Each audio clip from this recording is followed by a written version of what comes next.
By now you probably already know what Shovel Knight is, but in case you don't, Shovel Knight is a 2D action platformer that throws back to games like Captain Skyhawk, Batman the video game, Blades of Steel, and of course its biggest inspiration, Hide Glide.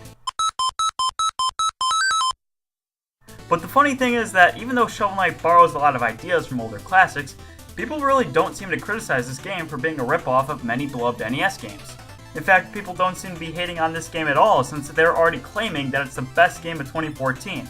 But come on guys, let's not get ahead of ourselves here. We still haven't hit the November first-person shooter lineup yet. But personal tangents aside, let's get on with the review. So in Shovel Knight, you take control of Shovel Knight. Wait, no, hold on. In Shovel Knight, you take control of Shovel Knight. No, other way. In Shovel Knight, you know what? Screw it! Why name it that? It's so confusing! Whenever you're talking about Shovel Knight, are you talking about the game title, or are you talking about the character? So I'm gonna call the game Shovel Knight Travel Warrior, and I'm gonna call the person Shovel Knight Tim. Kaporsche? So in Travel Warrior, you take control of Tim, a knight who has total amnesia after his girlfriend, Boris, died in some accident in the tower's space, which is a really subtle but well-executed homage to the plot of the GameCube and PlayStation 2 classic, Shadow the Hedgehog. Tim constantly fights an inner struggle as he tries to save his girlfriend from dying, only to find out that he still has amnesia. Because of this, Tim develops antisocial personality disorder and only finds justification with his life by killing 8 random knights and some lady who's just trying to be a peaceful stay-at-home kind of person. Although Travel Warrior's story doesn't really do everything unique, it uses all its plot elements to create a compelling tale and expresses Tim's inability to move on with his life. As many other retro-style indie games, Travel Warrior uses an 8-bit graphical and musical display to market to the 80s fanboys so that they buy the game out of pure nostalgic impulse. But the unfortunate thing about Travel Warrior is that it doesn't use a true 8-bit presentation. In fact, Travel Warrior is a downright cheater and should be, at the very least, receiving a suspension from school to think about what it has done.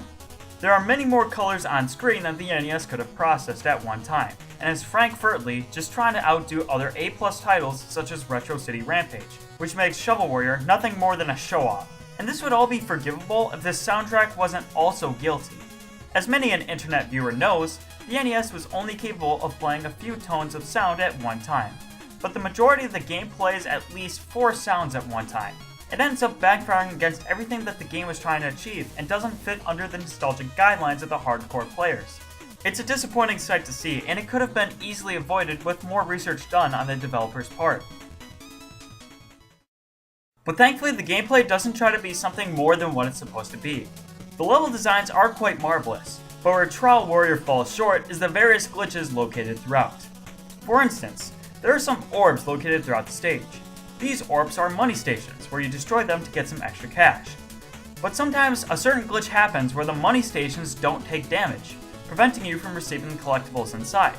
Not to mention when you accidentally forget to smash one of these stations, the game takes you back to that last money station rather than the beginning of the stage.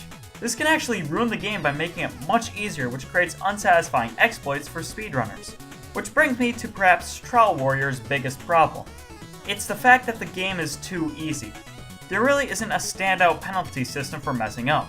You do lose some of your money, which is not only irresponsible, but if someone didn't come to snatch your wallets before you got there, you can grab it right back. But even though the level designs are stuck in the dirt, your weapons aren't. Tim's primary weapon is a spade. This spade can be used to hit enemies, dig up money piles, chop off the hands of your World War I allies, and cause erosion. Creating the spade to be an extremely versatile weapon made it an experience that's so fun, I actually ended up buying one in real life to emulate the experience for myself. Needless to say, this spade wasn't that well advertised. This sucks. One of the more exciting things about the game is the side weapons. Throughout the levels, there's a jerkbag named Chester who finds it okay to steal the stuff you found and sell it back to you. Although it's hard to like such shady business practices, it's nice to finally get your toys back after being ungrounded. Huh? You'll get it when you're older. Things like Zelda's Fire Rod, the Chaos Control Sphere, and the Full Metal Alchemist coin are things that you felt like Tim found after looking up a wiki to find all the secrets. Das! Here is my hornblower, yeah mama dear! Hornblower, eye blinker, sweat browser, top notcher, yeah mama dear! That's what I learned in this school! In conclusion, Trail Warrior is a game that tries too hard to be like everyone else. It's not really different from anything on the market, so it's not really something you should care about. So that is why I give Trail Warrior a 14 out of Dick Basket.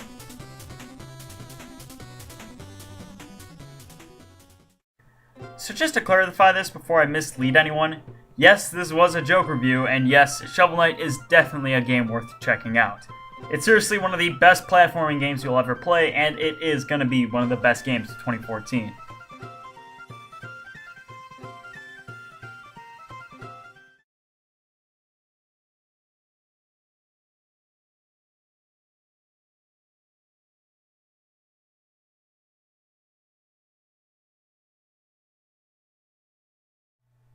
Star Tropics 2: Zardo's Revenge was released for the Nintendo Entertainment System in 1994.